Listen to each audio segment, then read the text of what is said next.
La FNAT aux côtés des victimes du Mediator. Les Don Quichotte au secours d'un campement sous le pont des Catalans. 2 jours après leur titre de champion du monde de handball, retour des experts toulousains.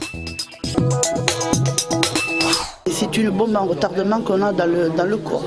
Ce matin, au siège de la FNAT, l'association des accidentés de la vie à Aucanville, une 60aine de personnes sont venues s'informer. L'association propose en effet d'accompagner les victimes de ce coupe-fin dans toutes les démarches pour leur indemnisation. Un parcours du combattant après avoir vu sa vie chamboulée par la prise de ce médicament.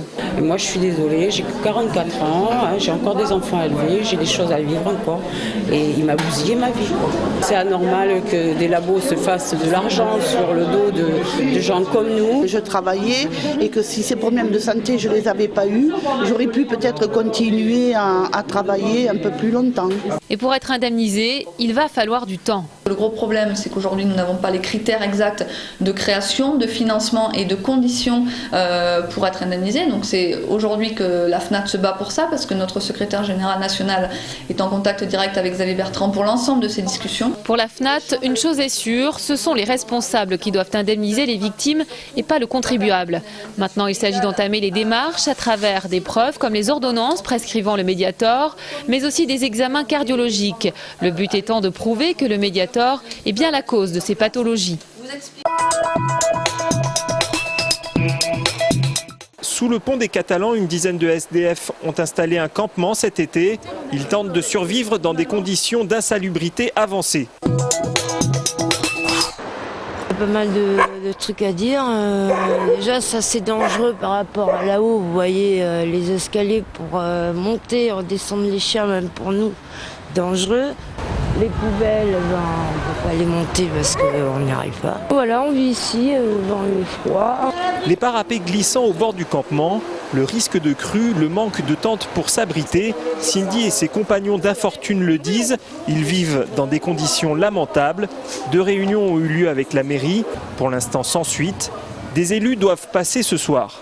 Nous, on demande à la mairie d'avoir le courage de créer un terrain adapté pour ces personnes, puisque de toute façon, ils n'auraient aucune place en hébergement vu le nombre de chiens qu'ils ont. Donc je pense qu'il faut créer des nouvelles places innovantes. Ils n'en peuvent plus. Comme vous le voyez, c'est des conditions ignobles. Il n'y a pas d'hygiène. Et je crois qu'ils ont besoin de s'en sortir assez rapidement. On n'a pas envie que quelqu'un crève cet hiver sous les ponts.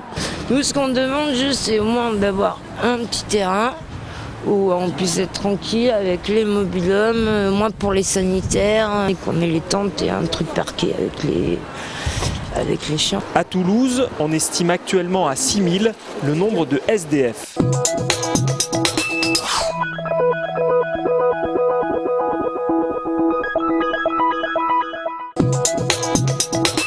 Près d'un patient sur 2 entrant en maison de retraite est atteint de troubles modérés de comportement type Alzheimer. Aussi, les PASA, pôles d'activité et de soins adaptés, se développent dans les EHPAD, comme ici au Prat à Plaisance-du-Touche. Une aile de 200 mètres carrés sera bientôt construite grâce au soutien financier de la CNSA et de l'Agence régionale de santé. Bien-être, cuisine et jardinage thérapeutique, rééducation à la marche, salle de stimulation multisensorielle. Les activités sont individualisées et les personnels spécialement formés. Ces aides vont permettre d'être plus performants et d'avoir un cadre de vie plus agréable. Et ça nous permettra de préserver le plus longtemps possible les capacités cognitives de ces patients. Nous en avons 5 qui sont en cours de labellisation. En 2011, c'est près d'une vingtaine de PASA qui feront l'objet certainement d'une autorisation. Et l'intérêt, c'est d'avoir une prise en charge et des conditions de prise en charge homogènes d'un établissement à un autre. Réservé à ses résidents, le PASA du Prat devrait néanmoins ouvrir un accueil de jour pour une dizaine de personnes d'ici 1 an. Venez signer contre l'élevage en cage des poules pondeuses. Une pétition contre l'élevage en cage. L'association L214 a fait signer ce matin des cartes postales destinées aux grandes surfaces vendant des œufs issus d'élevage en batterie. Objectif, sensibiliser consommateurs et supermarchés sur le sort réservé aux poules d'élevage. En France, 80% des poules sont maintenues en cage de batterie. Chacune pond 300 œufs par an contre 60 pour une poule sauvage. L'association parcourt 10 grandes villes du Sud jusqu'à vendredi. 10 ans d'existence pour TV Bruit. C'est à Mixart-Miris, lieu de sa naissance, que l'association a fêté l'événement. L'occasion de revenir sur une décennie de militantisme pour une solution alternative aux télévisions commerciales, avec toujours la même ligne directrice. L'initiative de base, c'est-à-dire de faire une télévision faite par tout un chacun, c'est-à-dire pas des professionnels de la technique ou des professionnels journalistes, faire des formations internes, faire de l'éducation à l'image, faire une autre télévision. Après 3 autorisations temporaires de diffusion en hertzien par le CSA entre 2001 et 2005, TV Bruit s'est réfugié depuis sur Internet. Mais pour cet anniversaire, la chaîne est revenue pendant quelques heures sur les ondes par le biais d'une diffusion pirate. Une façon de renouer avec une vieille tradition et de faire passer un message.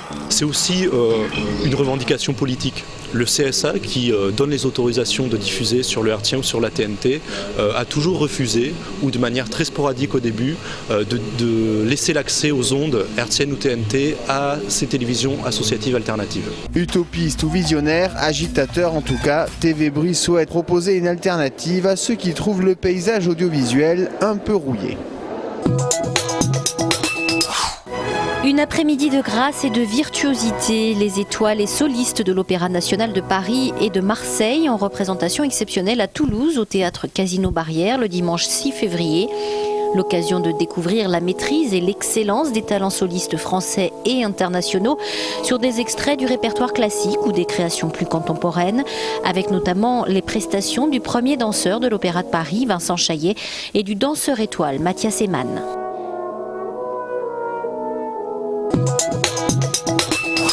Les experts toulousains sont arrivés en héros à l'aéroport de Blagnac ce matin. Ils sont quadruples champions du monde de handball après la victoire contre le Danemark dimanche. La première victoire est difficile et de pouvoir confirmer est tout aussi difficile en fait, puisque la difficulté est différente, mais bien sûr les adversaires veulent gagner les fois suivantes. Non, c'est toujours aussi difficile en fait, mais bon, par contre la joie est encore plus grande. Une équipe pourtant composée de nouveaux joueurs, William Acambré et Xavier Baraché, qui ont remplacé Daniel Narcisse et Guillaume Gilles, après avoir déclaré forfait pour blessure. Il a fallu intégrer ces nouveaux joueurs dans un projet de jeu qui existe depuis longtemps, donc il a fallu réfléchir comment faire pour retrouver des points forts dans cette équipe avec des joueurs sur des postes clés. Le gardien Daouda Karaboué continue encore 2 saisons à Toulouse.